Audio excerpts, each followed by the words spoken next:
Social justice, सामाजिक न्याय से संबंधित संगठनों की एक ज्वाइंट मीटिंग हुई और इंडिया गठबंधन की तरफ से इसमें जो है दीपक बावरिया जी ऑल इंडिया कांग्रेस कमेटी के जनरल सेक्रेटरी मौजूद रहे। उसमें किसान संगठन एक लंबे समय से देश के अंदर लड़ाई लड़ रहा है एमएसपी की। मोदी सरकार ने वायदा किया था, जब आंदोलन स्थगित हुआ दिल्ली की रूहों से जब चला, तो एमएसपी खरीद गारंटी कानून पे उन्होंने आश्वासन रिटर्न में दिया था कि हम एमएसपी खरीद गारंटी कानून बनाएंगे। ना एमएसपी खरीद गारंटी कानून बना, ना किसानों पे दर्ज मामले वापस हुए और उधर से और चीजें थोप दी गई। किसान के बच्चों पे अग्निपथ योजना, अग्निवीर योजना जो लेके आए, जो 4 साल नौकरी करेगा उसके बाद उसको छुट्टी कर दी जाएगी। और आज हालात ये बन गए देश के अंदर, संविधान आज जो है संविधान खतरे में है, लोकतंत्र खतरे में है। तो इसमें सभी सामाजिक संगठन, सिविल सोसाइटी के लोग, किसान संगठन, ये एक साझा मंच था और ये पूरे राष्ट्रीय स्तर पे भाजपा को हराने का काम करेगा। आप देख लीजिए, मैं हरियाणा प्रदेश से आता हूं। हरियाणा प्रदेश में भाजपा के नेताओं से, भाजपा के जो कैंडिडेट हैं, जो लोकसभा के कैंडिडेट हैं, 10 के 10 लोकसभा क्षेत्रों में किसान सवाल पूछ रहा है, किसान जवाब मांग रहा है। क्या आप वोट तो हमारी लेके जाते हैं, लेकिन पार्लियामेंट के अंदर हमारी बात नहीं रखते कभी। तो वो सांसद जो है कोई जवाब नहीं दे पा रहा है किसान मजदूर को। तो आज 5 साल हो गए, मोदी जी ने वायदा किया था किसान से, ए किसान मेरे को वोट दे दे, तेरी आमदनी दोगुनी कर दूंगा। ना आमदनी दोगुनी हुई, खर्चा जरूर दोगुना हो गया। जो फसल पे खर्च आता है, जीएसटी लगा दी ट्रैक्टर पे, और जो मशीनरी पुर्जे बनते हैं किसानों के, ट्राली है, हैरो है, और जो गेहूं बोने की मशीनें हैं, उनके ऊपर तो 28% जीएसटी लगा दी। और एक तरफ कहता है आमदनी दोगुनी करूंगा। वो 2022 भी जा चुका है, आज 2024 है। आज समय आ गया है इस सरकार का हिसाब लेने का, इस सरकार का रिपोर्ट कार्ड पढ़ने का, उनको बताने का। उसी पर ये कहते भाजपा वाले हमारा विरोध कर दिया। विरोध नहीं किया कहीं भी, सिर्फ सवाल पूछे उनसे, सवाल का जवाब नहीं दे पा रहे वो। अग्निपथ योजना के मामले में देखिए आप, और मोदी जी ने एक हरियाणा में एक रैली करी थी 2015 में, बेटी बचाओ और बेटी पढ़ाओ। ना आज देश में बेटी बची ना पढ़ी।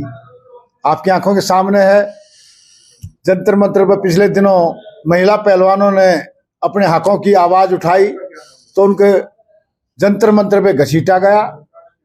उधर मणिपुर में हमारी बहन बेटियों को नंगा करके परेड कराई गई।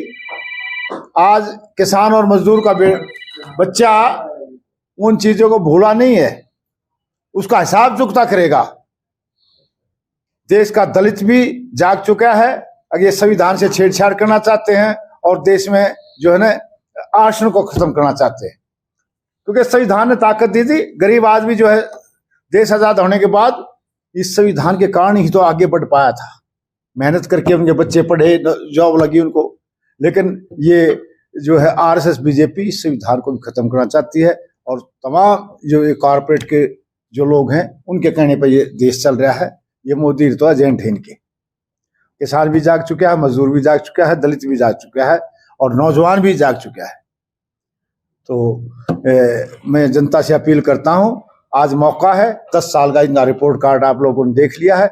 इस सरकार को उखाड़ के फेंक दे देश की जनता, जहां तक हमारी आवाज जाती है।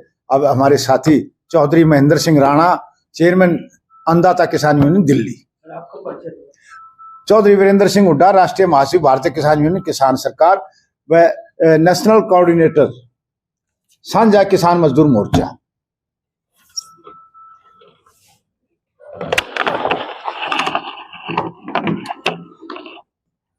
पत्रकार साथियों, मैं अन्नदाता किसान यूनियन चेयरमैन दिल्ली प्रदेश और दिल्ली ग्रामीण समाज वाइस प्रेसिडेंट दिल्ली प्रदेश।